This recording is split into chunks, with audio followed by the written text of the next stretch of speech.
And welcome to the Lakers weekend. This is episode 1 of our inaugural weekend show. And I'd like to thank everybody for tuning in.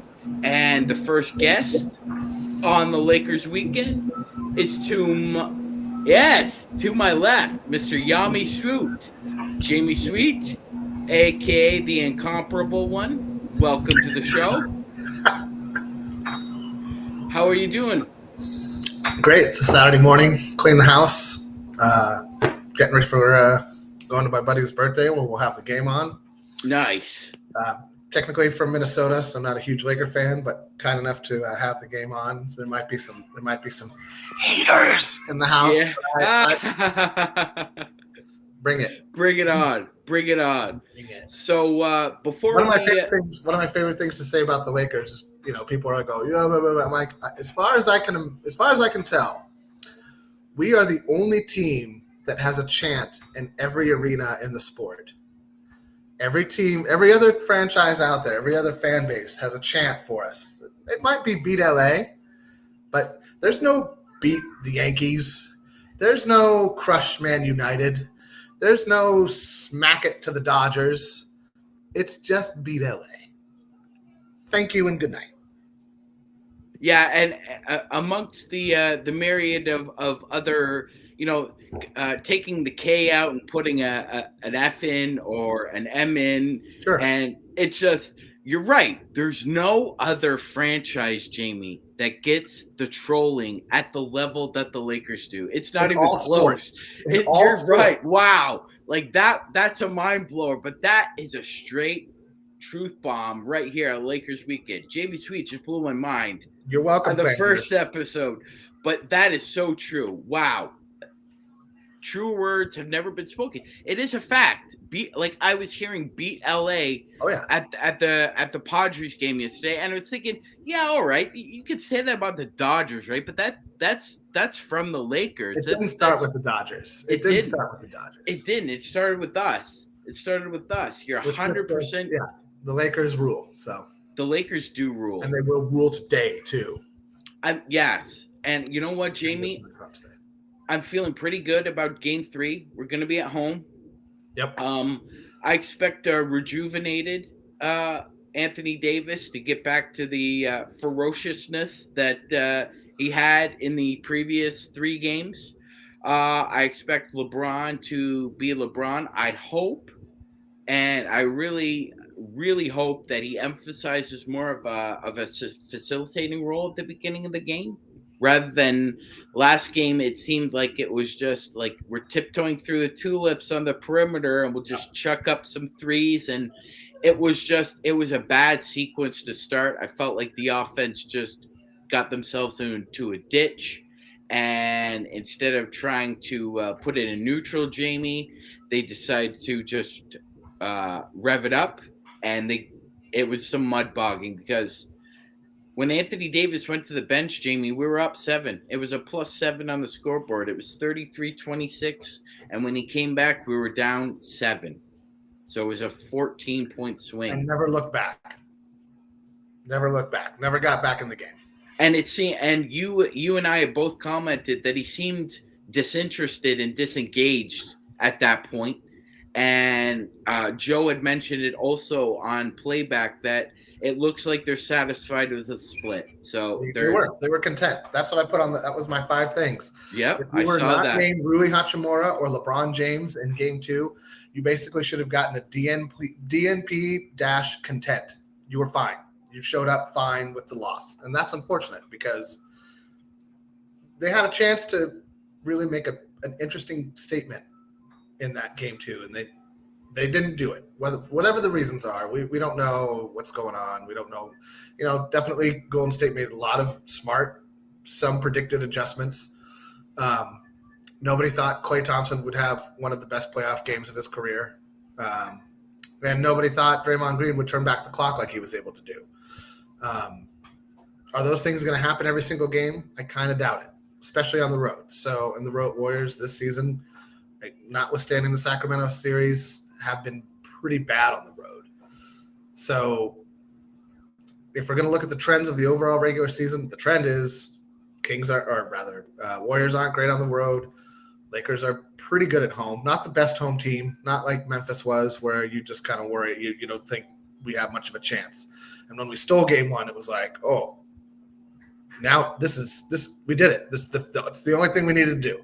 That one you kind of had to be content with. Even with Ja out that second game, I thought it was going to be a hard road for the Lakers to win. And the way Memphis played at home in game 5 as well, you were like, right, we got to take care of it in game 6 or we're not advancing, because the Memphis Grizzlies will come home and be like amped beyond what we'll be able to handle. The only thing I think that it works in our favor is that both teams are on the elderly side. So there's no youthful bounce back for anybody on either squad, except for Hachimura, Reeves, and Poole on the Warriors, right? Those 3 guys, not old, should have plenty of lift in the legs, plenty of zip. So I'm looking forward to that. I think we'll make some adjustments. I'm not 100% sure what those adjustments will look like. For me, it starts with maybe containing Curry's pocket passes at the free throw line. He really picked us apart. He got past his first defender. Second defender came up like they're supposed to, but the other guys on the baseline didn't cut off the cutters or recognize the cutters at all the whole game. They never adjusted to that. No. So that's the biggest adjustment I hope to see, is that guys on the baseline kind of guarding the corner shooters recognize when one of them's cutting or when the screener is following fast off the screen and cutting. Somebody has to pick up that cutter. And that's going to neutralize that Curry pocket pass in the paint that was killing us last game. Yeah, absolutely. And it's not like they made any huge fancy changes. They just put the ball in Steph's hands more at the top and just let him either – his first option is to shoot if he's got half a foot of space or find the open man running to the rim. And you know what, Jamie, we need – production out of everybody tonight, because as much as the effort was lackluster, Kevon Looney was not himself, was feeling under the weather, played only 11 minutes and still out rebounded us. So he's probably going to be coming back feeling like his old self again. Probably woke up this morning, had a cup of orange juice, felt like himself. So we need production from all hands on deck, man. And the one guy I'm looking at right now is Austin Reeves, because I felt like throughout this game, throughout this series, D'Lo and Reeves have had 3 good quarters. D'Lo's had 2, Reeves has had 1. He had that one really great third quarter in game 1, but other than that, he hasn't been himself. He hasn't played like himself. I don't think he's injured, Jamie. I just think he's playing tight. I don't think he's playing as carefree and loose as he should be. And I think he just needs a vet in his ear in that room just to tell him, look, we all know what you're capable of. Just relax, play your game. We're all out there for you. Just communicate, and we'll be there for you. I think he's going to come back with a strong game, because I really like the resilience of the kid. Me too. I think he's still. You can see when it's like he's still trying to. And I wrote and spoke on various shows about this before the playoffs started, that he has to kind of stop the foul fishing. Stop fishing for fouls. You're not getting those calls. Harden doesn't even get those calls in the playoffs, right? That's why James Harden starts to wilt in the playoffs. He's like, all those calls I got all season long have suddenly vanished. How am I going to score points? Well, you should be pretty good by now. It's scoring the basketball without, doing some crazy fly around the court on your shot. That only works in the regular season, and even then, it's not a good strategy. It's not classy, man. Play classy. Play straight up. Shoot your shot. Make your play. Just be strong and go. Just do it towards the rim. Everything for the Lakers, everything today needs to be at the rim. No step backs, no fadeaways. No. Play with power, play with force, play towards the rim, get downhill. Even if you're going to pick up an offensive foul, fine. That's fine. That's when you know where the level of contact stops. You kind of need to pick up an offense. Somebody needs to pick up an offensive foul to know, like, oh, this is what's going to get called. And that didn't really, we never forced it last game. We didn't push hard last game. They hit, and we kind of were like, whoa, okay, you guys really want this game too. All right, fine. And that was it. That was it. Like you said, once AD went to the bench, they punched us hard, and we never got off the mat. It was a TKO after that, 3 quarters of nothing. And so that's going to be, if that happens again today, that's not going to be good. We need to play downhill with force. And, yeah. Absolutely. Yeah. We need to play with force. There's no sense of not playing with power. Again, need to go back to the well. Got a lot of water from the well the first time. So we need to go back there. And Jamie, I don't expect a 30-20 game from AD again. But what I do expect is for him to have 26-14 and be able to neutralize the paint. He wasn't able to do that in game 2. He needs to be able to do that in game 3. And I think, they just need better communication, because he was right in the sense when he was saying that Golden State likes controlled chaos. They don't really have a set scheme that they run. It's almost as if they love seeing you scramble and manipulating your. One thing they do better than any other team in the NBA, Jamie, even though they've had a poor road record, is their ability to make you pay off your inattentiveness, whether it's offensively or defensively, is better than any other team. And we need to be so sound with just our hockey passes tonight, because they will get into the lane. Draymond Green is smart enough to know how to scheme. He's not the fleet of foot anymore, Jamie, and he's not that guy anymore defensively, but he still can run a game plan, and he knows what he's doing. So we need to be on our toes tonight. I thought Draymond had his best defensive game against AD that maybe I'd ever seen him play in game 2. I thought that he did a great job at making AD get the ball outside of the paint and not letting him back him down. Looney is not fast enough. Because Looney's not fast enough. AD can side to side and get around Looney eventually. He can't back Looney down. Looney's, like an oak tree. You're not going to – but you can go around the oak tree, right? And he goes around the oak tree. Draymond Green's strong enough to not get back down, and he's fast enough to stay in front of him on his side-to-side movement. And that's something that's where, Vanderbilt needs to set a screen. LeBron needs to set a screen. We need a down screen near the paint to, give AD a little slip, let him switch onto a guard or Thompson or whoever's playing the 3, and get that shred of daylight. We need to do for AD what the Warriors are excellent at doing for Steph and Clay, which is rub the defender off to give him enough space to make a move or make a shot, get a shot off. And we didn't really do any of that. Towards the end of the entire second half, I was watching possessions.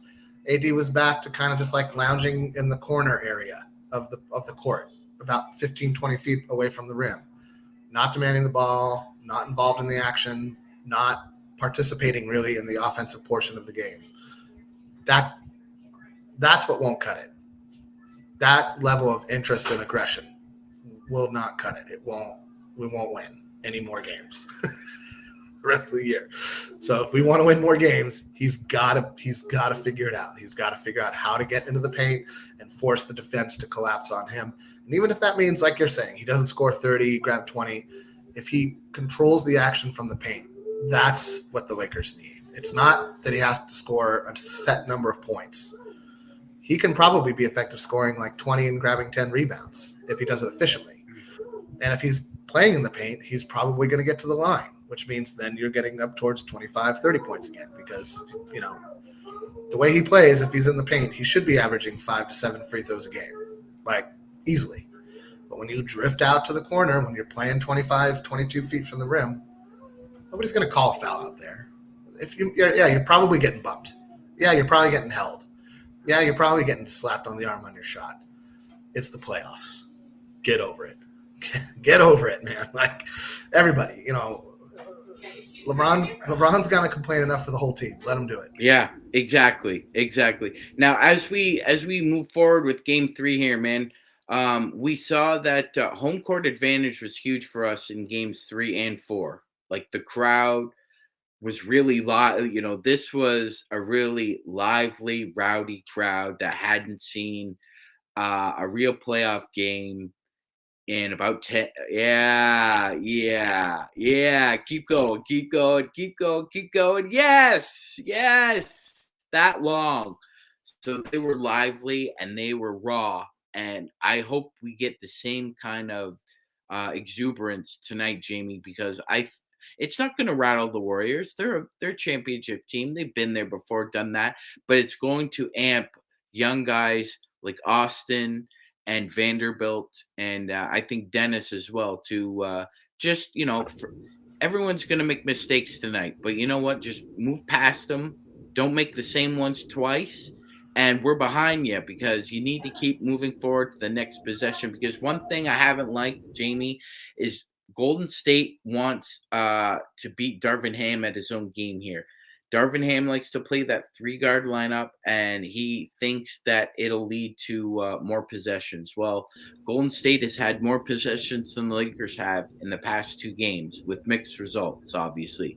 So, do you expect any buddy else to try and stamp their way in a 3 guard lineup? Is Troy Brown Jr. an option at all, Jamie? To give you anything, or would you stick with us with Reeves, D'Lo, and Schroeder as the Hydra? I think it kind of matters how if they play Jermichael Green more than Looney.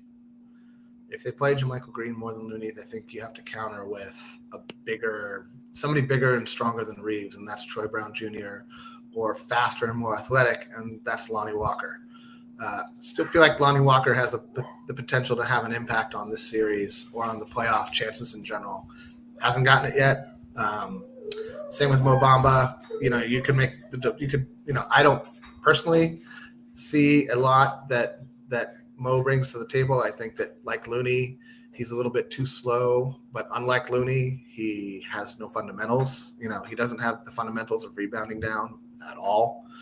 Can he alter a shot or 3?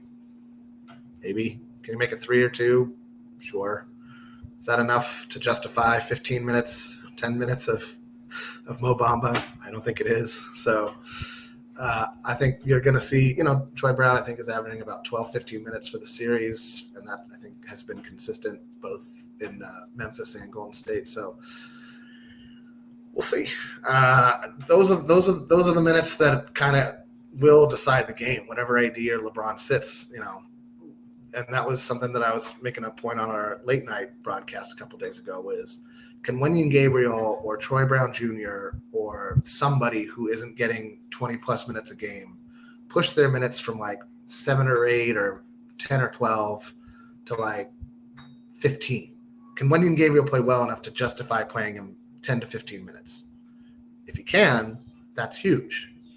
He hasn't come close to that. He hasn't been able to. So, and there's another guy who could feed off the home crowd. Somebody else who's a home crowd hero is certainly D'Angelo Russell. He loves playing at home, whatever team he's on. Doesn't care. Home crowd, let's get into it. Let's get pumped. Let's get rowdy. I think you're muted, Sean. 100%, Jamie. Yeah, no, you're right. And his best numbers in the playoffs are as a Laker at home at Crypto.com Arena.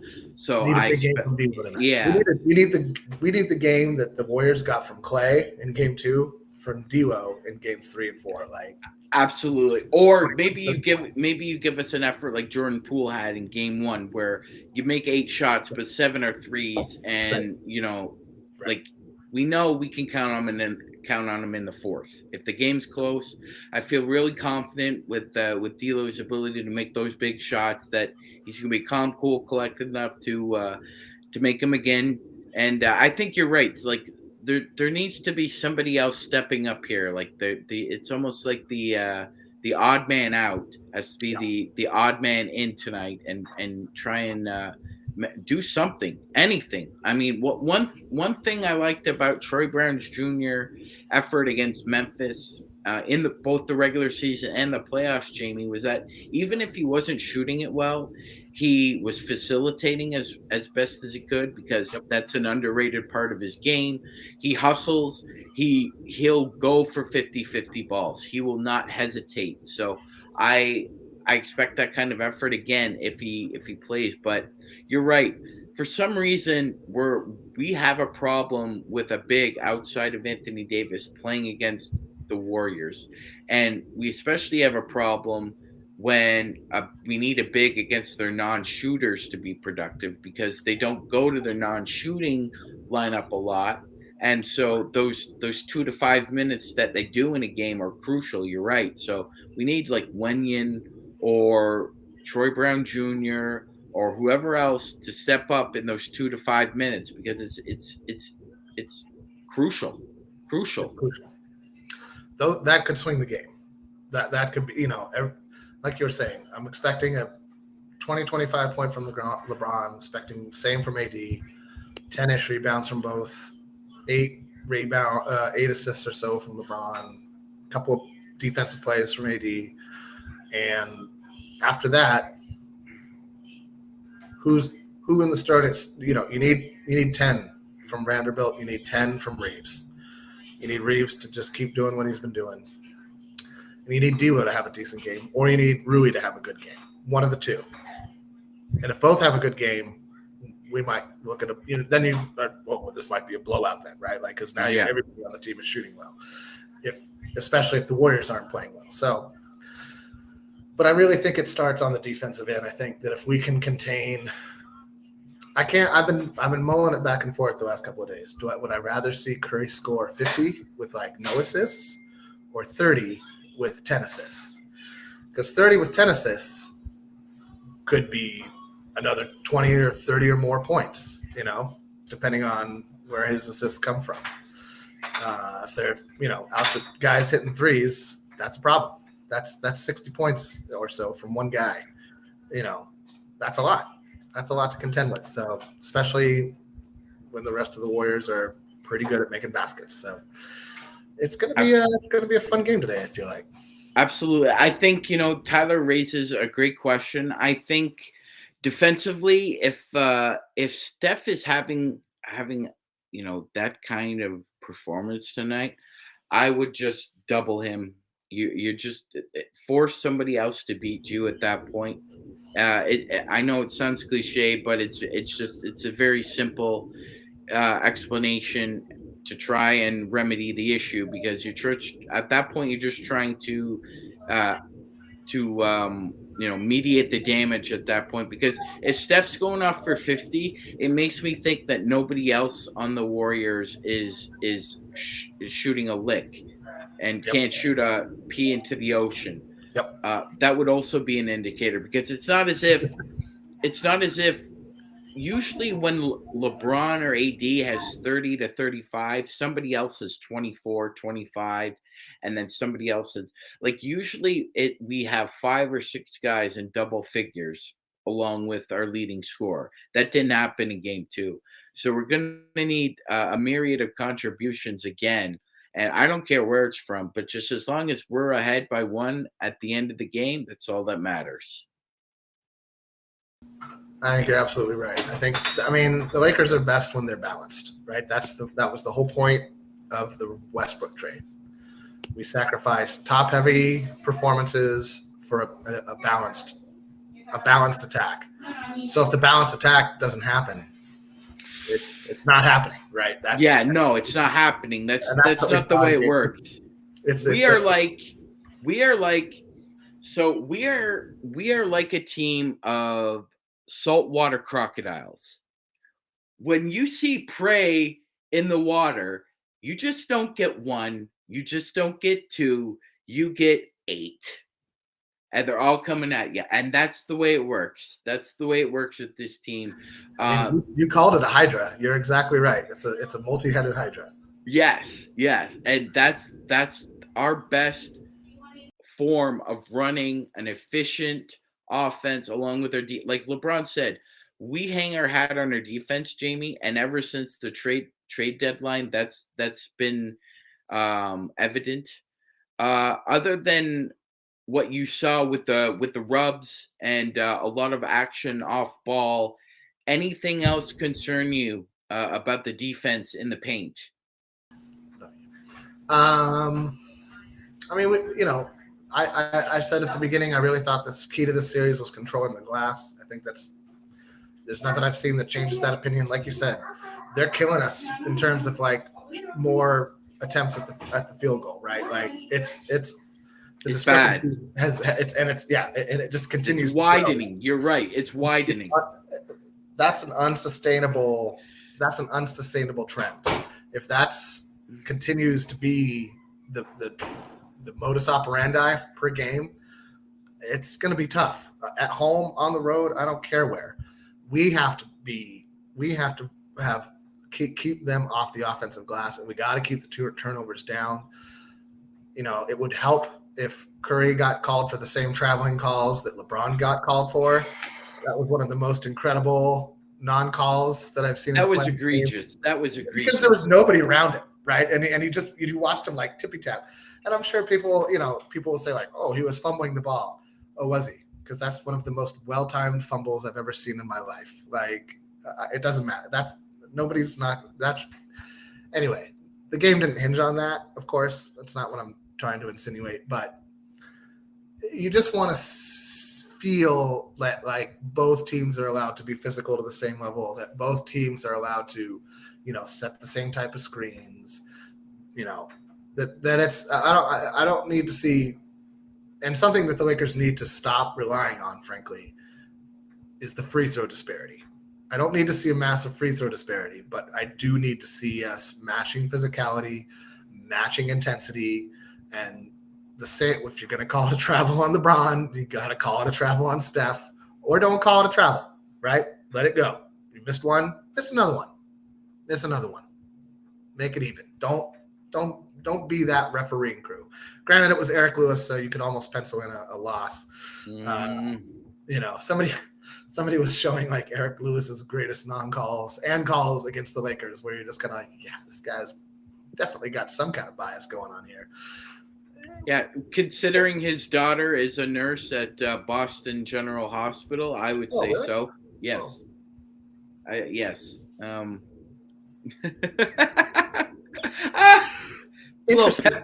little Pepe there from Jamie Sweet. What's the Kermit the Frog thing? None of my business. Yeah, that's Jamie right there. So as we move on, Jamie, this is the Lakers weekend. So do you plan on going to Game 3 or 4? With tickets being up around $400 for the top seats of the venue, I'm gonna say no. I might look at seeing what the price is for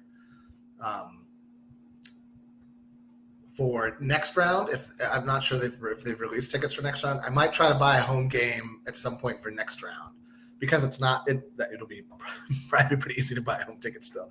Not easy, but cheaper. My friend from work, I've tried to get to come up. He's very smart about basketball. His wife bought him and her tickets to Game 6 against Memphis. And I was like, oh, man, after that blowout, I was like, we're sending you to all the games. Let's get a GoFundMe going, and you're going to all the games, buddy, because that was stellar. I don't know that we played a more complete game than that one. But I would like to very much. I haven't been to a playoff game in several decades, like 3.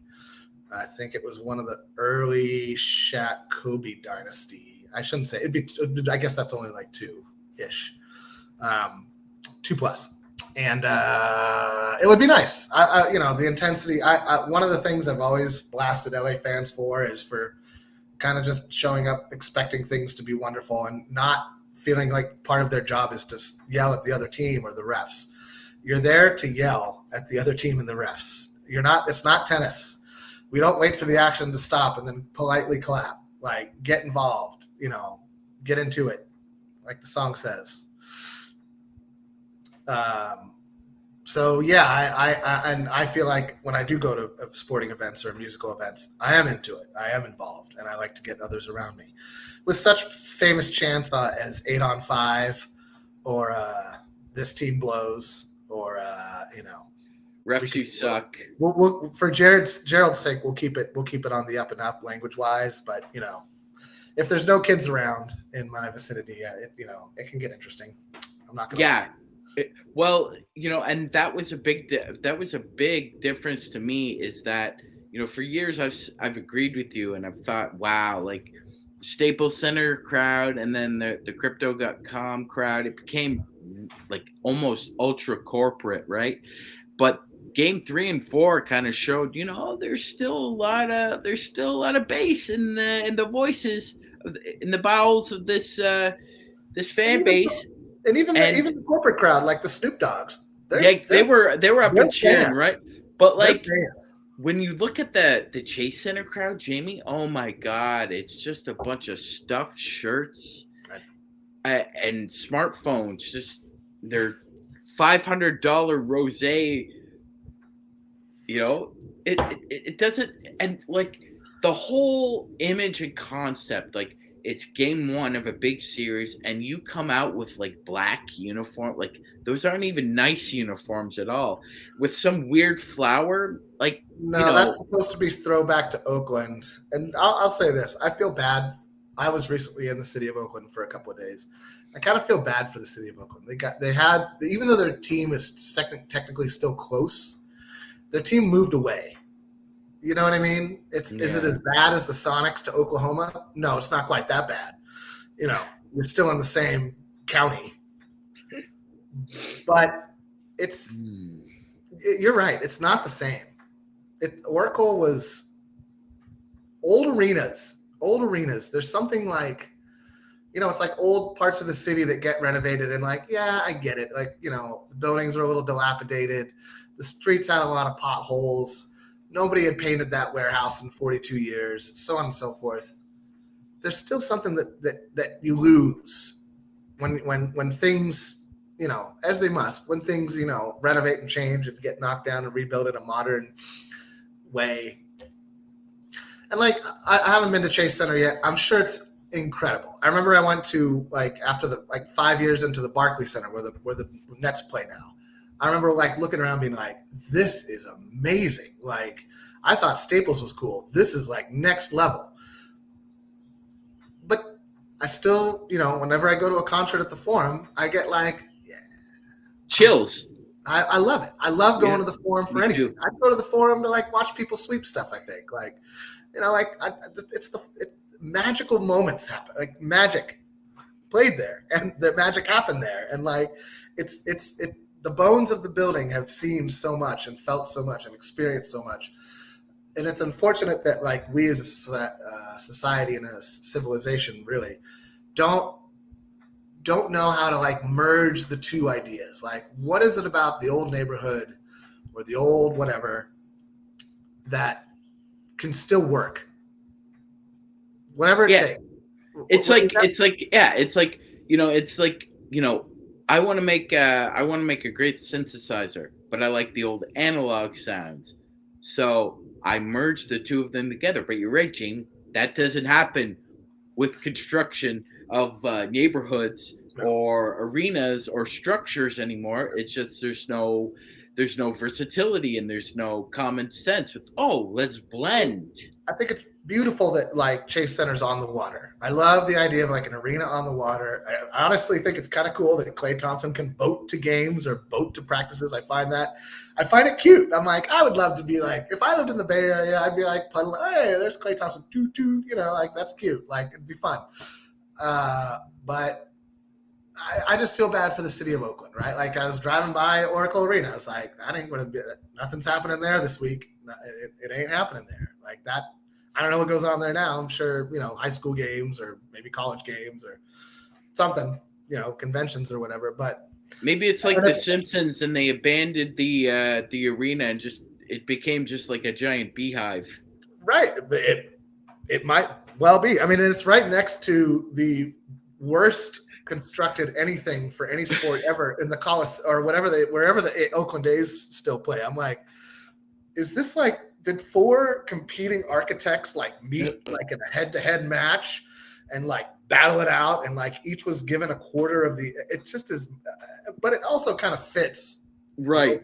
But you're right. It's like the worst imagination of Frank Gehry copies. It's like an MC Escher painting gone wrong. What? What is this? What is that supposed to be? Crinkled is there a wall metal against the wall, over the wall? Okay. You're right. It's just that is just fascinating architecture. You're correct. By the way, it is so unique. I'll use that word for Gerald Show that you can only show it from overhead cameras on broadcasting because producers will not show you the actual state of the structured stadium. No. Again, nice that you can BART there, right? You can BART right to it. You can exit your train and walk across a nice long bridge, and you're there. Same with Oracle. That was cool. And I'm sure you can BART to Chase Center. But I feel bad for the city of Oakland. They had their team taken away from them. And it was, as you say, it has become super stuffed shirt corporatized, which was the point, right? That was the point. You know, owners want to make money. City wants to make money. Making money is important-ish. But for the fans, it's just not what it was. And so I'm glad that they won their championship for Chase Center. One's enough. Yeah, one's enough, all right, because we're up next. That's right, baby. That's right. All right. Well, let's start with Game 3. Let's start with Game 3. So we got a best of 5 now, Jamie. Yep. The next 3 out of 5 are at crypto.com. Do you think the Lakers have to win all 3 games at home in order to secure a series victory? I mean, I think if we go up 3-1, you always have that chance of a gentleman's sweep. I just kind of feel like how I felt with Memphis. I feel like the Warriors are a team with a lot of pride. They're not like and I don't mean to keep disparaging him, but it's not like a James Harden-led team where when it gets really hard, he just sort of starts thinking about, you can just see it. He's like, when this series is done and we're done playing basketball, I'm going to go to the club for about 2 weeks. I'll be in the club for about 2 weeks partying, and that'll be nice. And I'll take a break. Like you can just see he's ready to stop. There's nobody on that. Maybe Jordan Poole might be ready to stop, but other than that, nobody. Not Looney, not Steph, not Clay, certainly not Draymond Green. Certainly not Steve Kerr. Those guys all have a lot of pride, and they have a good enough basketball system in place that I think they'll force a Game 6. That Game 6 is going to be a lot harder, I think, than the Game 6 against Memphis. I think that Game 6 showed the youth and the lack of experience. And again, I will forever say that Memphis series was kind of a bad test for us because there was no Steven Adams to contend with. Steven Adams would have made that series, I think, very different on multiple levels. I think if Steven Adams was able to play, you would have gotten a little less Dillon Brooks, a little less Jared Jeffries Jr. would have been allowed to be the great help defender that he was during the regular season, which allowed him to be Defensive Player of the Year. He wouldn't have had to play everybody. He wouldn't have had to play AD straight up. He could have been off AD and made life hell for the rest of the offense, which is what he's elite at. But then I also thought that the Kings series was also a bad test for Golden State because that whole franchise was just happy to have a seat at the party. They didn't understand. Nobody on that team, and Harrison Barnes kind of doesn't count. Nobody on that team had been in the fire ever. I mean, I think Sabonis had a playoff appearance or like a play-in something, right? That's like, oh, you tasted the soup, great, but you haven't had a banquet. You didn't move through the, so that was a good series for the Kings growth-wise, and we'll see what they do with that growth next season. But both teams came into their second round series, both the Lakers and the Warriors, I thought, I don't mean to denigrate the opponents because they're NBA teams. They're full of professional basketball players who are really good at shooting and dribbling and playing basketball. But from like a iron meets iron, steel forges steel standpoint, I thought it was a little bit more like tin meets tin, copper meets copper. This series is steel forges steel. Whoever comes out of this series is going to give either Phoenix, who breathed a lot of life into their series at home, they're going to give either Phoenix or Denver fits. Because, like I said, it's just a balanced attack. You can't if the Lakers can play balanced and Golden State, you're not going to beat us just Steph going off. That's what we've been talking about all day. Or Clay. But if 3 guys go off, that's hard. That's difficult. Same with the Lakers. If 3 guys go off, that's difficult. And both teams are designed to play that way. So, and of the two, I would certainly rather face Phoenix. But I kind of, just seeing how we met the challenge in both game ones on the road. I mean, I think in Denver it would actually have to be game 2 because game 1 would be for the Lakers, like just an adjustment to the altitude. By game 2, you should be adjusted and see what, then make an adjustment. So if it's, should we get through this series, which I think we can in 6, I'm curious to see how that Phoenix Denver series, if Phoenix wins, they play tomorrow, right? If Phoenix wins tomorrow, that's going 7. That tells me it's going 7, and it's kind of anybody. It could go either which way. I think I hate to say this because of his legacy, but I think the Suns are actually a little bit better without Chris Paul. He's just not that guy anymore. I'm not trying to say that he's bad at basketball. He's not, but they're better with Devin Booker's better with the ball in his hands. That's the main thing. Is that Book is better with the ball in his hands. Jamie, this happened slowly but surely to a player comparable to Chris and John Stockton.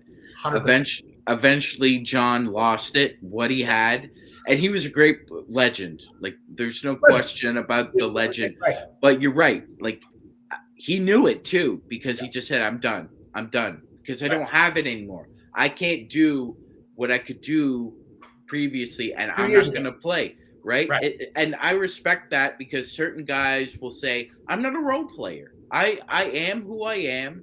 And now that I'm not, it's time to do something else." Kobe Bryant's a great example of that. Finished out that deal, called it quits. Could he have played 2-3 more years as a Jamal Crawford, type, microwave scorer off the bench? Hey, we're going to play you 15, 20 minutes a game, Kobe. We just want you to we'll play with the second unit, maybe put a guy you can screen off of out there, and we'll let you run your, get your points in the, hit your 15-foot jumper. That's not me, man. No, to the core, I squeezed out everything I got. That's it. Yep. And he put it all into that final game, man, which is I still love. If that game's ever on Spectrum Sportsnet, I stop what I'm doing and I watch that last game. Yep. Not because he had a great performance. I mean, he shot like 80 to get to 60. I think he shot 70 shots or something ridiculous like that. Yeah, it was over 50. It was over 50. Yeah, but I mean, it was still like, this is not an efficient game. But it was such a gritty game. It was just like a spitting in the face of the, spitting in the devil's face. Like, like poetic justice, Jamie, against the Utah Jazz, the team that he'll be forever linked to, missing those 3-pointers. And then his last game, "I'm just going to bomb you for 60 and we out." And then I'm out. Anyway, it was beautiful. I don't know if you really want to touch on the other 2 series. Like I said, Phoenix breathed a lot of life into their series with their win last night. They did. Yeah, they're and you're right, they're a much better team with the ball in Booker's hands and KD just running pin down after pin down, and just that mid-range god. Like, he shot 12 of 31, Jamie, but he had 39 points, so he was able to get to the free throw line. So when he chose to go inside, that changed the whole tenor of the game. It did because it forced Denver to actually scramble themselves. Right. And my goodness, good for Book. He actually took advantage of KCP this game. It wasn't KCP's best effort, but I mean, Book had 47 points. 45 without free throws. He only had 2 free throws the entire game. They were smoking. He was 11 of 16 on contested shots. So, like, that's getting it done, man. Yeah. And I've Booker's one of those guys. Like if he wasn't like Danny Ainge, where he whined on every play, I could like him so much more. And like that game last night, I was like, you play like that, dude, where you just take it. Just take. Don't think you deserve it. You don't deserve it. Nobody deserves anything. You got to go out and take it. And so it felt like he started to grasp that idea in game 3. And like, you know, there was a great article, actually. There was an article that made me kind of like Kevin Durant more on ESPN yesterday about a buddy he met in high school after he transferred to Montrose or Mount, I forget what the high school was called. But this kid from Japan, and they were like hanging out together, and they stayed together, you know, into college, and they've been buddies, or they stayed connected rather, into college, and you know, decent friends ever since. And it was just one of those things where you're like, you just like to see. It's hard when you don't think of athletes as humans. Right. And I totally consider him a great dude. Like, he is a great dude. Right. I think, you know what, Jamie, I'll go to my grave thinking this. I think that there was a huge maturation issue with dealing with the media with Russell and KD when they moved from Seattle to Oklahoma City, because I don't need to go into it. You know, you live on the West Coast. You know a lot about it better than I do. But they completely allowed KD and Russ to be ignored by the Seattle media. Didn't allow KD to do any interviews, and I just felt that from a PR point of view, Gerald, they did it. Jamie, they did it a service to Russ and KD by not getting it through to them that, you know, it's one part of your job. You scratch my back, I scratch yours. A lot of this game is a part about access, and if you limit access, sometimes some people write something that you don't like or say something that you don't think.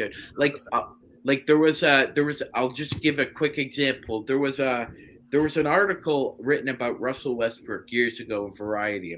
I don't remember the article myself, but in the article, Jamie, the author noticed that Russell Westbrook writes with his right hand, but plays basketball with his left hand. And he was adamant. He got in the author's face and said, please do not put this in your article. I do not want anybody to know about this. That sounds protective. Like these guys have become about their ego. And you know what, Jamie, again, I don't understand why not. Like, what are they? Yeah, guys are ambidextrous? Exactly, right? Like, because, I don't understand that either. Russ is better at finishing inside with his left hand. Like, everyone knows this. Everybody knows, right? That there's not an assistant coach in the league who's not going to tell the defender, "Hey, man, I just need to." Yeah. Don't worry about going left with Russ. Yeah, don't worry. If he goes left, he's going to finish with his left. Like, let him shoot. Let him shoot from the outside. But if he gets in the paint and he's got the ball in his left hand, we're in trouble. So you got to stop that from happening. I mean, I know that. You know that. Everybody who watches basketball for any amount of time in the last 10 years probably knows that. So, I mean, but I see what your point is that, like, to inoculate your athletes, your star players from the realities of criticism isn't healthy for their careers. And it's not healthy for the sport either, right? Like, yeah.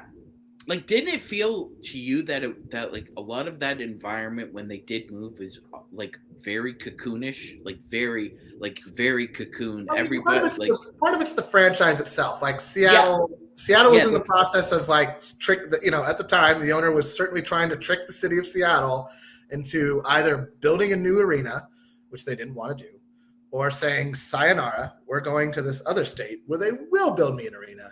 Bye-bye. So there was that layer of like duplicity going on. On top of that, once you got to OKC, the local media was just happy you were there for like the first 10 years, right? Like for 10 years, they were like, thank you for giving me something to write about that isn't high school or college. This is great. We got no football. We got no baseball. They might have a hockey team. I couldn't tell you if my life depended on it. But, we got nothing. We're Oklahoma. So before they were thankful, right? And then over time, and then James Harden left, and they are like, James, we loved you. And James was like, yeah, but I want to be the number one guy and make more money. Sorry. That sounds crazy, I know, but I'm an American. And then Kevin left, and they're like, but Kevin, we loved you. And then that started to all change until Russ dominated the league for 2 years. And then they were like, Russ, we love you, except you're not quite good enough, so we're going to ship you out. Now we don't care. And now they're like a jaded fan base like every other NBA team is out there. Their youth movement that they built the city on, the fan base on, has completely gone away. There's nobody left over. This is the first time in the franchise's history since they moved from Seattle that it's sort of like, oh, Shea is our new guy. We think. Or it might be this Chet Holmgren guy, but he couldn't play last. They don't know. Yes. It's going to be interesting to see what they do because all they have is picks, right? That's it. That's it. Yeah, we got some magic beans. Right. We've got a lot of magic beans. You got a cow? I'll trade you a cow. A cow would probably be worth more than about half of those picks in the long run. I'm just saying, just from a productive point of view, that animal gives you a lot in a lifetime. Just say it. But over the course of its life, yes, very much so. The point being is that I think you're onto something with the idea of like, who I really got a lot of respect for this year was Giannis with his post-game interview after they were eliminated. Like, it was like, and I think and Steve Kerr did a good job of like highlighting it later on down the line, where it was like, are you trying to tell me that 29 franchises are awful every year, that we all failed completely? That's what not talking creates. That's what the distance you create with that makes it feel like that, because the media is like an ever-devouring monster. It just consumes. If you it gets hungrier if you don't give it something to eat. So you need to like feed the beast. And whether that's a pleasant experience or not really isn't the point. It's part of your job. It's one of the reasons you get paid $50 million coming up. The average, the superstar salary is going to start being $50 million, right? Next year, $50 million. You're going to see multiple dudes signing for $50 million. You're not getting paid no $50 million to be like, I don't know, no, yeah, be better next game. No, that's not it. Now, you might not be able to be Magic Johnson or Shaquille O'Neal and be like witty and have like a positive engagement, but like at least talk about, you got to give him something. You can't. And that's where I feel like, and you see it now in Russ's interviews, he still wants to be inoculated. He hates media sessions. And I get it. It probably isn't fun. No. It's probably not fun. Like 5 minutes after you just lost, after fighting, right, for an hour and a half to win, and you didn't do it, whatever the reason. Absolutely. I mean, who wants to talk about that 5 minutes later? Right. Exactly. It goes like segueing right into our newly crowned MVP of the NBA, Jamie, Joel Embiid. Jamie, I thought KD had the emotional GOAT moment in the NBA as far as, thanking his mother, Wanda, a wonderful woman who raised him by herself and saw him becoming it. But Joel's speech with his son, Jamie, that takes the cake. Yeah. That was wonderful. He got very emotional, obviously. So, I mean, his son looks just like him. They could be twins. It's scary. His kid's going to be big, too. It looks like he's going to be a big guy, too. Might not be, but looks like it could be. Yeah. If he got any of his dad's shot-making ability in him, he'll be a nice junior. And he showed up, Jamie. He showed up after he got his MVP. Similar to Kobe in 08. The rest of the team didn't show up. But didn't James look like he was ready to go back to Vegas? James looks like he's ready to go back to Vegas. That's the problem. He did, Jamie. That competitive fire, that dissipation gland was closing up pretty quick. He's thinking about bottle service more than he's thinking about then he's thinking about buckets, and that's a problem for the. I mean, he's thinking about buckets, but buckets with bottles in them, and not buckets that he needs to go get. And that's disappointing to me because I really had high hopes for this team, especially with it running through Embiid. And I thought they could take a step, Jamie, if they took the ball out of Harden's hands and actually put it in Maxi's hands. I think James won't let that happen. James won't let that happen, and neither will Doc Rivers. No, exactly. That's the real problem, is that Doc Rivers doesn't. I mean, I read something online where I can't remember if it was on ESPN or where I read it. Evidently, between the Brooklyn and the Boston series, Doc Rivers told James, like, "Yeah, man, go to Vegas for a couple of days." And I don't want to begrudge people their habits. I have habits that I'm not proud of, or that are probably especially healthy, and everybody's got something that they go back to deal with stress. It's a vice. Everyone's got one. Sure. However, what you didn't want to do was get James's focus off of the game. And he had that game one explosion when he was rested, right? He was well rested after that Brooklyn series and has vanished. It was a magic trick. Trick. That's what it was. He said he was able to pull a rabbit out of his hat once. He can do that. They stole, and this is kind of the key with the Lakers series. If you're the road team and you steal home court advantage in the first two games, it is imperative that you defend your home court, because that caps it at a 6-game series. If they win on your home court, now you got to do what you did in game one again. And it's twice as hard, because now adjustments are in play, and you're not getting that easy, like, oh, AD dominated 30-20. That's not happening again. They're not going to let it happen again. So that's if the Lakers could do anything, it would be look at what Philly did and don't do that. Yes, because as we know, game 4 is critical. It's critical. And like it's called the swing game for a reason. And it needs to be emphasized more so. Jamie, in the history of the NBA, teams that have gone on to win game 4 have won 79% of the series, right? And that's attributable to two things. One is most NBA series end in 6 games, because most of the time, if a team does win game 4, they're usually up 3-1.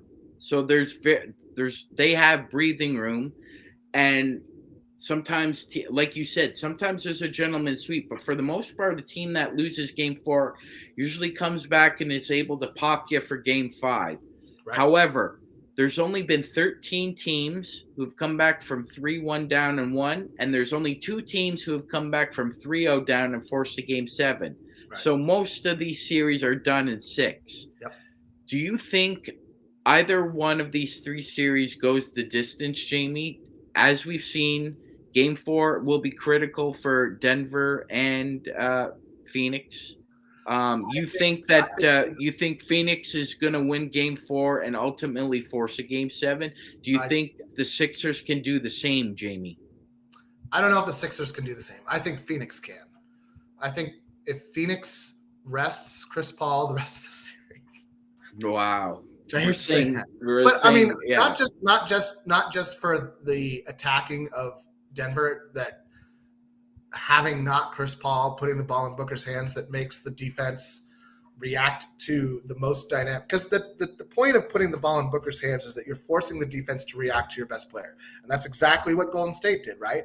Golden State said, okay, Steph off the ball didn't work so hot. Let's put the ball in the hands of our best player and let him play basketball. Nope, we're not going to run all these crazy, like you said, controlling the chaos. Steph is, we're not going to run all these crazy plays for Steph. Steph, go make a play. That was the adjustment.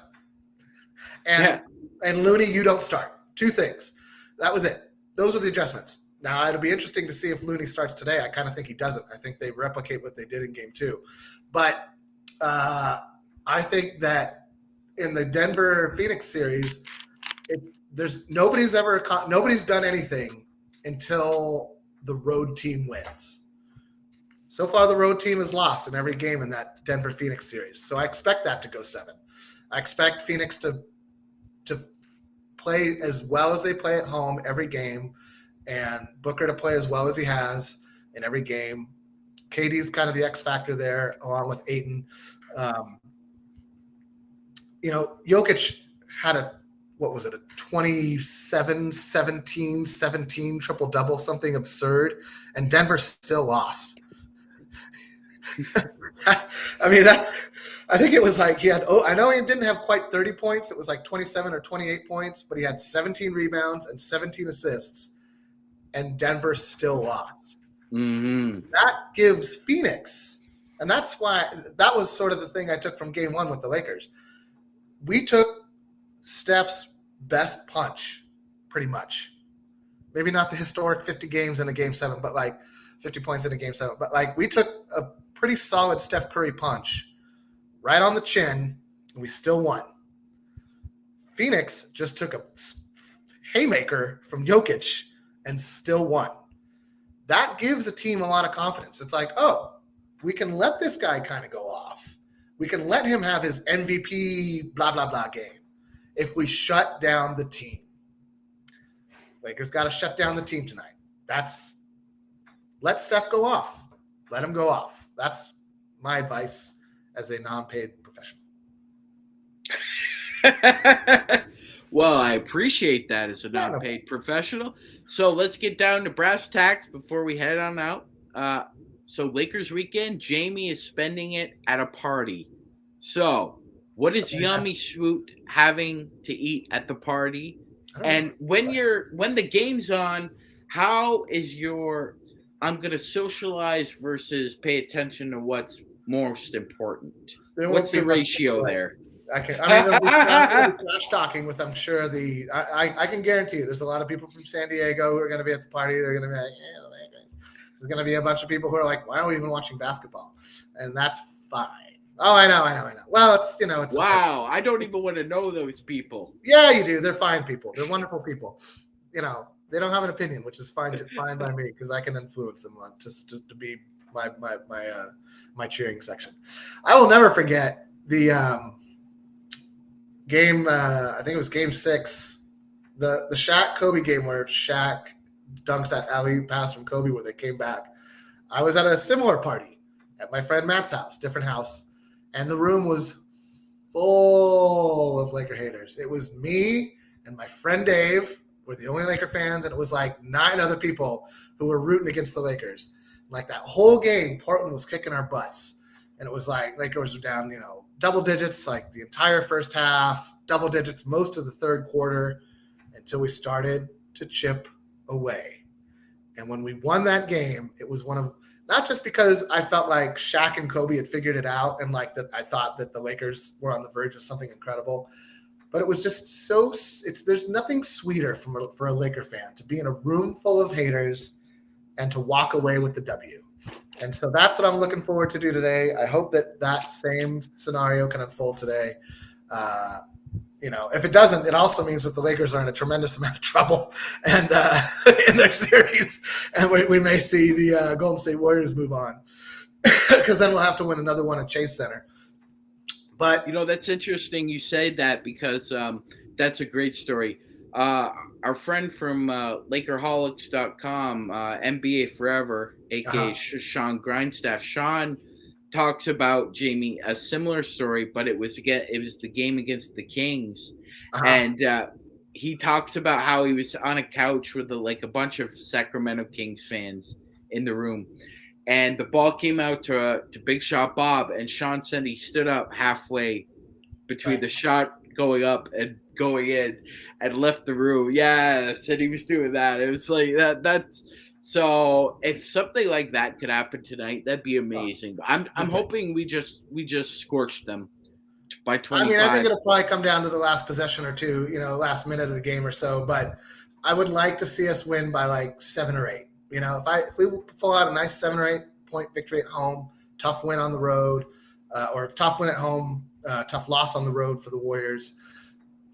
That puts a lot of pressure on Golden State because then if they don't win Game 4, as you say, the pivotal game in any series, it's almost just a question of math at that point. Can the Warriors pull out the series? Of course they can, but the odds start to stack against them, and guys like Poole, guys that aren't named Green, Thompson, or Curry, Draymond Green, not Jermichael.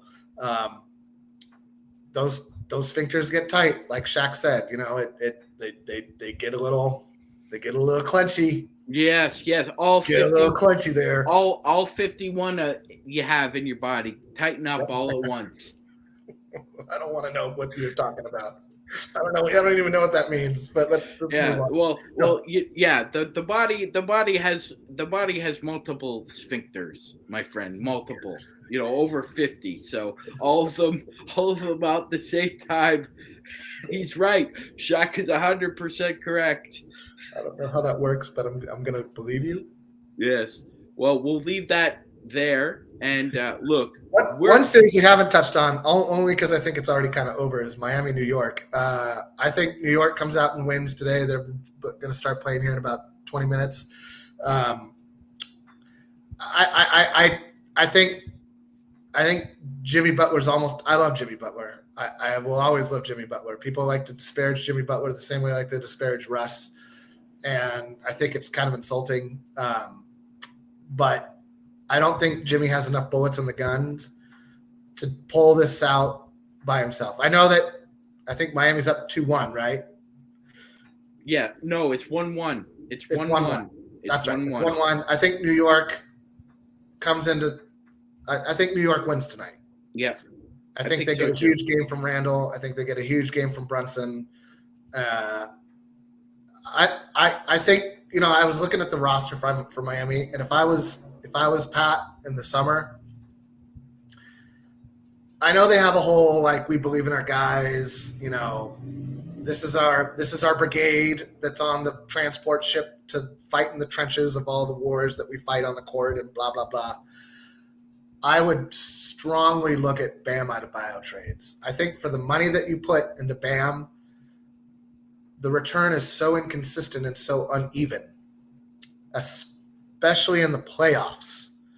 It'd be one thing if he was like a solid 2010 guy in the playoffs, but he's just as likely to be a 7-8 guy or a 12-5. And you're right, Jamie. Pat loves you, but Pat will also tell you that, you know what? It's just business, B. It's just business, B. And so I think Jamie, you brought something very interesting up here, because a year ago it was almost as if they were looking at trading Tyler Hero. Now you almost can't trade Tyler Hero because his defense has gotten a little bit better. It's a little bit better, but he can still shoot. Yeah. He's dynamic. You give that guy 3 years, and I think he could be a solid contributor on any team in any role. Duncan Robinson is far more limited, right? But showed up pretty great in that one game in New York. Showed up at the Garden, so we'll see how that works out. If Bam can't turn in solid 2010 games for the rest of the playoffs, you have to look at the money that you've invested in as we hoped this would work out. The investment didn't pan out. At what point do you cut bait and run and try to either get draft picks or a player of similar caliber? And then you're going to look at. I mean, I would be astounded. I would be astounded if the Milwaukee Bucks blew that team up. But it's the NBA, and it could happen. You if never Chris know. Middleton walks, right? Because Chris Middleton's an unrestricted free agent this summer, right? Yeah. So if Middleton walks, and Drew Holiday has already said he's probably retiring at the end of his contract. What do you got with Giannis? Right, because Giannis has one more year left, and he's not willing to renegotiate with them. You gotta think about when is the best. Is it better to trade him midseason? Is it better to trade him this summer? When you know what I mean? So then you start looking at okay, there's some teams in the East that are going to be in a state of flux. The Bucks are going to be in a state of flux. Boston, after sleepwalking through their game one, has taken home court advantage. Probably going to win that series just because, bottle service isn't going to show up enough. No. And does anybody really believe the Knicks or the Heat are going to beat Boston? No one believes that. No one believes that. It looks I like want to believe. I want to believe they can because I hate Boston so much. But if the honest person in me would say, no. I mean, it might go 6 or 7, but it's going to be Boston coming out of the East. It is. Right? It is. And Jamie, we've got a good question from one of our favorite chat artistes, and that's Adam Hurley. And Adam says Mo Bamba should be backing up AD. He's a great rebounder, and we could use that. Man. I mean, that's an expensive backup. I don't know that the Lakers have enough to trade for Bam Adebayo. Mo Bamba? No. Yeah, Mo Bamba. No. Yeah. Nope. Because you think Wenyen Gabriel's getting pushed around by Kevon Looney and Draymond Green. Wait till you see the willy wayfish, slow of foot Mo Bamba out there. I know that people are intrigued with his length and his ability to make threes. This is a guy who just needs to have a healthy regular season. He needs to have an established role on a team, and he needs to excel at that. I don't trust guys because of it's like, you want to know who got lucky in the playoffs one year? THT. THT had that nice series against Houston and then didn't play anymore. You may recall after that, or barely played after that, because he matched up well with PJ Tucker and he matched up well with Harden. He was able to disrupt those two guys, get enough rebounds, score enough points, and he has turned that into a pretty decent, windfall for a guy who really, his skill set is he has long arms, right? Yeah. And for that's the Lakers, Obama skill set, right? Right. Yeah, it's similar. Not similar, but kind of a atypical situation again with Sasha Vujacic, right? Sasha was eventually replaced by Shannon Brown, and Shannon Brown was eventually a throw-in trade because we needed to get rid of Vladrad's contract. And that included taking both Ammo and shout out to Ammo. I really love Adam Morrison. He's a good dude. He's a good dude, and he was a really great basketball player at Gonzaga. All right, he never got to showcase it in the NBA, and for two reasons. One, it's not his fault. He was taken so high. He shouldn't have been taken that high. And he was selected by Michael Jordan. And I think Michael put a lot of undue pressure on Adam that he didn't deserve, and it wasn't warranted. And I don't think Lonzo Ball scenario, right? Yeah. Where Lonzo showed up and Magic's like, his jersey's going up there. And Lonzo Ball's like, I'm 18, bro. But I love his attitude, because Kobe said that Ammo was one of the first guys on the basketball court when he was there. So he respects his work ethic, his ability to practice. It's just, for whatever reason, folks, he could just never get on the floor. He didn't have a good NBA body. He was neither strong nor fast nor quick nor high IQ enough. I'm not trying to say he was a low IQ player, but he just wasn't like average. Yeah, a lot of average. Probably would make a great shooting coach on a pro team. Yeah, like a Mike Pemberthy. Like totally. He would, yes. 100% agree. This is you want the ball coming off your hand like this. Let's do it. Let's do it 100 times a day. You go. But yeah, I agree. I thought that Ammo kind of got a raw deal in the NBA. And that's, to be honest, that's kind of a credit to like Lonzo Ball, right? If his knee cooperated, who knows what Chicago could have done this year. Yeah. Before his knee started acting up, and I kind of think that he's done. In the same way that Brandon Roy, like you just there's just nothing there, right? There's nothing on that knee that can absorb the shock of the game on a game-to-game basis, and you can't be a once-a-week player or a twice-a-month player in the NBA and expect to have a role on a team. It just doesn't work like that. Oh my God. And that just brings up even more questions, right? Like, oh my God, what if we had taken Jason Tatum? And now There's a Would've gotten potentiality. more. Yeah. Still would have gotten. Yeah. Don't you think? Exactly. Yeah. Of course. Yeah. Like there's no way. There's no way we would have said no. You know what? We're gonna with LeBron. We're gonna keep Tatum. You keep AD. We'll keep no. That's no. And That, and that is still the wrong trade, right? You don't keep no. Tatum in that scenario. You got the chip, right? The trade already paid off. And consummated, we got the better end of the deal. Would we like to have gotten more out of it? Of course we would. Everybody wants to get more out of things. But point being, it worked. It worked for everybody. It worked for AD, it worked for LeBron, worked for the Lakers. And it's kind of working for New Orleans. It's not their fault that Zion, I mean, it kind of is because they drafted him number 1. But, like, it's not their fault that Zion will forever need to lose 100 pounds. Yes. You know what I mean? Like, he's either got to lose 100 pounds or he's not going to be able to.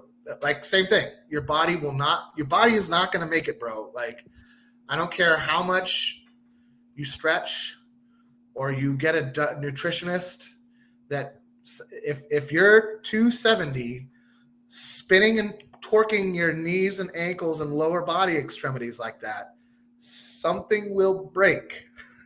Whether it's a bone, a ligament, a muscle, all of the above, the body is not designed for the weight-bearing load to torque and twist that fast and quickly and repetitively. And if he doesn't lose 100 pounds, he's never going to play 40 games in a season. I think he averages like 38 games a season right now. I don't know that it's half a season. You're right. Like the contortionist act, that doesn't work in the NBA over the long haul. David Thompson, Skywalker, great, fantastic player above the rim. But like you said, Jamie, all those contortions in the air, ankles, knees, bending the wrong way. One bad fall away from a short NBA career. And I love his skill set. Of course, he's got.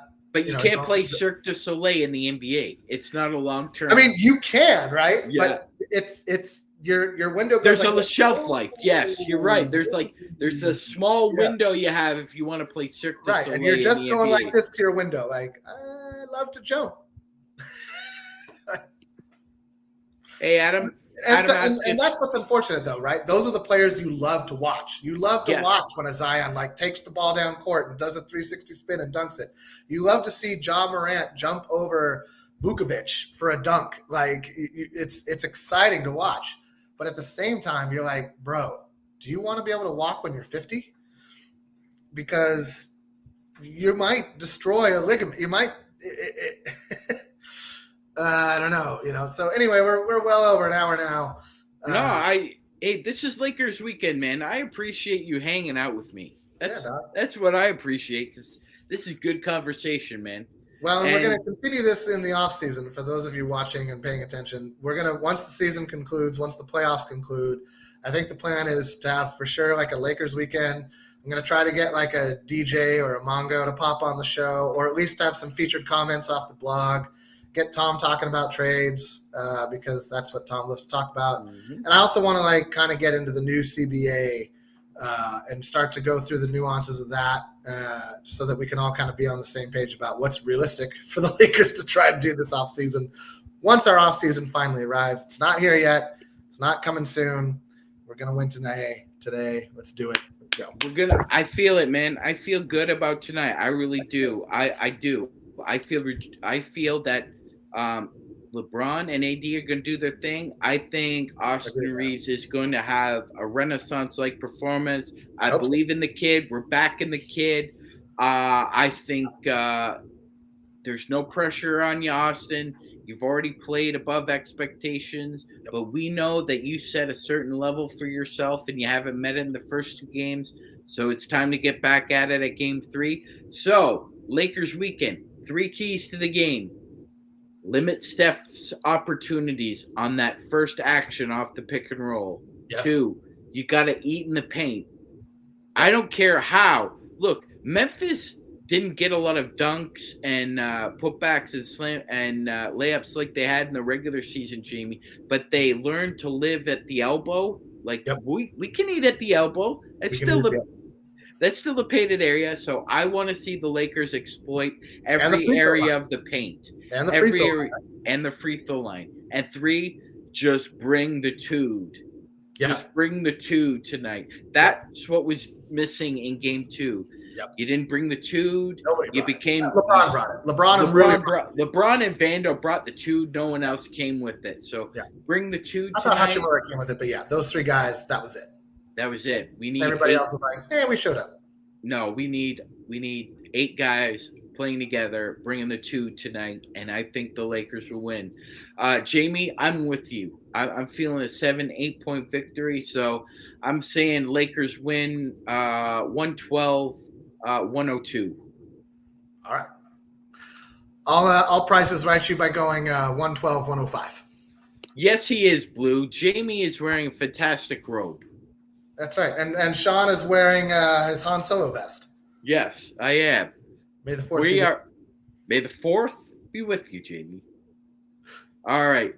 Thank you, everybody, for tuning in to the inaugural Lakers Weekend episode. My guest, Mr. Yami Swoot. Hopefully, it is comfy. Thank you, Blue Magic. It's quite comfy. It's We'll be around. I think Gerald might have a secondary game preview. I'm not sure, but we brought you the goods. Hopefully, Lakers come out with a victory tonight. Everybody goes home happy, and we'll be back with the post game. So for my friend Yami Swoot, aka Jamie Sweet, I am Sean Grice, aka the Magic Man. Thanks for joining the Lakers Weekend, and have a great Saturday, everybody.